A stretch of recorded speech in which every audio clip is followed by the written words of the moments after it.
208. ఇకపోతే మూడోది government guarantee loans which are raised by SPV and serviced by them. అంటే corporation అప్పు, ఒక నిమిషం మంచిగా లేదు, please don't disturb me, I'm not really.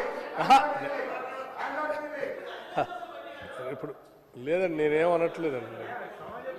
నేను చెప్పేది ఏంటంటే వారు అసలు బయట కానీ సభలో కానీ లేకపోతే స్పీకర్ గారికి ఏదో నోటీస్ ఇచ్చారని చెప్పారు. అన్నీ కూడా ఆ గ్యారంటీస్ సంబంధించే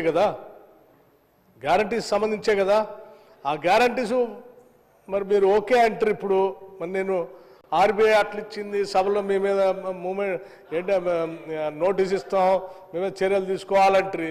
ఇప్పుడేమో సభలో ఒప్పుకుంటుంది. మరి ఒప్పుకున్న తర్వాత ఇంకా చర్చ ఏముంది అసలు? అదే కదా మేము చెప్పేది. ఒప్పుకున్నందుకు ధన్యవాదాలు సార్. ఒప్పుకున్నందుకు ఆర్బీఐ ద్వారా పుస్తకంలో చూపించింది కరెక్ట్ కాదు, మీరు చెప్పింది కరెక్ట్ అని ఒప్పుకున్నందుకు ధన్యవాదాలు. థ్యాంక్ యూ భట్టి గారు. ఆర్బీఐ లెక్క చెప్తా, మీ లెక్క చెప్తా. ఇప్పుడు మీ లెక్కలో ఉన్నా ఇప్పుడు మీ లెక్కలు మీ బండారం బయట పెట్టినాయి కదా. భట్టి గారు చేసిన అప్పు 15,000 మా ఖాతాలో కలిపిండు. ఉమ్మడి ఆంధ్రప్రదేశ్కి వచ్చిన 72,000 మా ఖాతాలో కలిపినవు. ఉమ్మడి ఆంధ్రప్రదేశ్లో మనకు కార్పొరేషన్ల ద్వారా ఉన్న 11,000 మా ఖాతాలో కలిపి 1,00,000 కోట్లు బీఆర్ఎస్ కు సంబంధం లేని అప్పును బీఆర్ఎస్ ఖాతాలో వేసిందైతే ఇప్పుడు కుల్లా చెప్పినా నువ్వు ఒప్పుకున్నావు. 1,00,000 కోట్లు మాకు బీఆర్ఎస్ ప్రభుత్వంలో చెయ్యని దాన్ని కూడా మా ఖాతాలో వేసినా ఒప్పుకున్నావు, ధన్యవాదాలు. ఇక రెండవది ఇందులో ఇంకొక 2 ఉన్నాయి అధ్యక్ష. గవర్నమెంట్ గ్యారంటీ ఇవ్వలేదు, గవర్నమెంట్ కట్టవలసిన అవసరము లేదు. అది ఎంత అంటే 59,000. గవర్నమెంట్ గ్యారంటీ ఇచ్చింది, గవర్నమెంట్ కట్టవలసిన అవసరం లేనిది 95,000 కోట్లు. ఈ 2 కలిపితే ఎంతంటే అధ్యక్ష, గవర్నమెంట్ రాష్ట్ర ప్రభుత్వ ఖజానా నుంచి కట్టవలసినటువంటి అవసరం లేని డబ్బు 1,54,876 కోట్లు.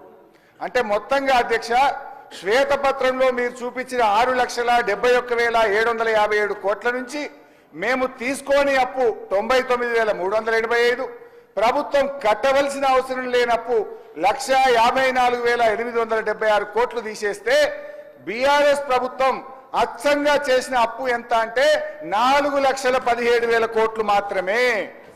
ఈ 4,17,000 కోట్లలో కూడా కరోనా సమయంలో ఇందాక నేను చెప్పిన ఉదయ్ స్కీమ్ కానీ, రాష్ట్రానికి రావాల్సిన గ్రాంట్స్ కానీ, కరోనా సమయంలో తీసుకున్న 39,000 కూడా ఇలా ఉన్నాయి.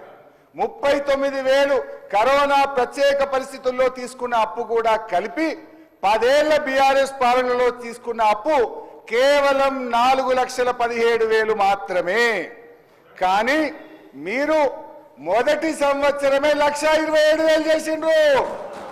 మేము 10 ఏళ్లలో 4,17,000. అధ్యక్ష హరీష్ రావు గారు చాలా